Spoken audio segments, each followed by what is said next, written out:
शौहर बेगम से, बेगम मुझे न उठाओ, चोर के पास पिस्तौल या चाकू हो सकता है, कहीं वो मुझे मार ही न डाले।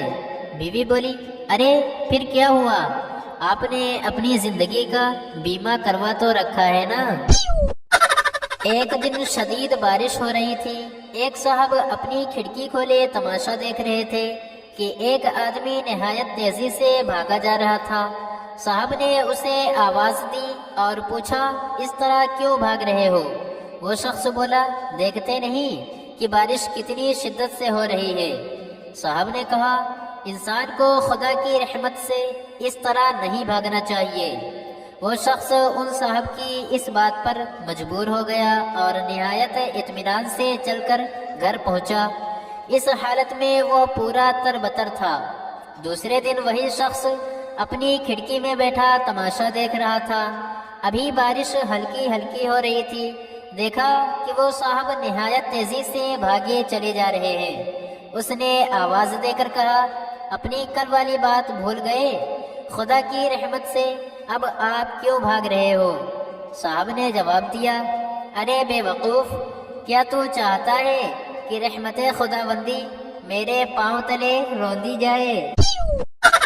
जज मुल्जिम से, अगर तुमने झूठ बोला तो जानते हो कि क्या होगा? मुल्जिम बोला, जी मैं जहन्नम की आग में जलूंगा। जज ने पूछा, और अगर सच बोलोगे तो? मुल्जिम बोला, मैं यह मुकदमा हार जाऊंगा। मालिक, हाय गला बुरी तरह दुख रहा है। नौकर बोला, हुजूर इजाजत हो तो गला दबा दूं। एक साहब को हर वक्त फालिज गिरने का धड़का लगा रहता था। जब भी कोई उनसे मिलता तो वो अपने खौफ का बखेड़ा खोल लेते। एक दिन वो किसी पार्टी में बैठे थे कि अचानक उनका रंग उड़ गया और बौखलाए अंदाज में बोले, अफसोस वही हुआ जिसका मुझे हमेशा से खदशा था। मेरी दाईं टांग मुकम्मल तौर पर मफलूज हो गई है।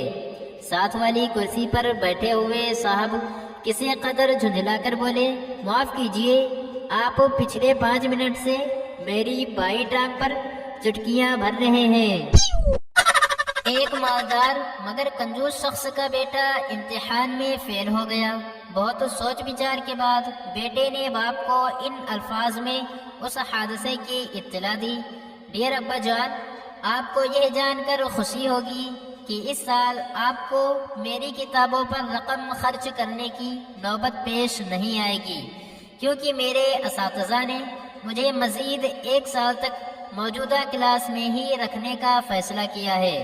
बाप ने खत पढ़कर जवाब में लिखा, मुझे यह जानकर बड़ी खुशी हुई है कि तुमने इस साल के जुमला अखराजात को गुज़िश्ता साल में ही एडजस्ट कर लिया है, लिहाजा तुम अगले साल तक मुझे परेशान करने की ज़हमत न करना।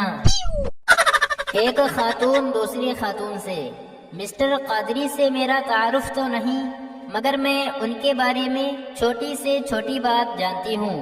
दूसरी खातून ने पूछा, वो कैसे? पहली खातून बोली, हमारी नौकरानी पहले उन्हीं के यहाँ काम किया करती थी ना। एक दोस्त दूसरे दोस्त से, अच्छा भाई ये तो बताओ कि सबसे ज्यादा किताबों का मुसन्निफ कौन है?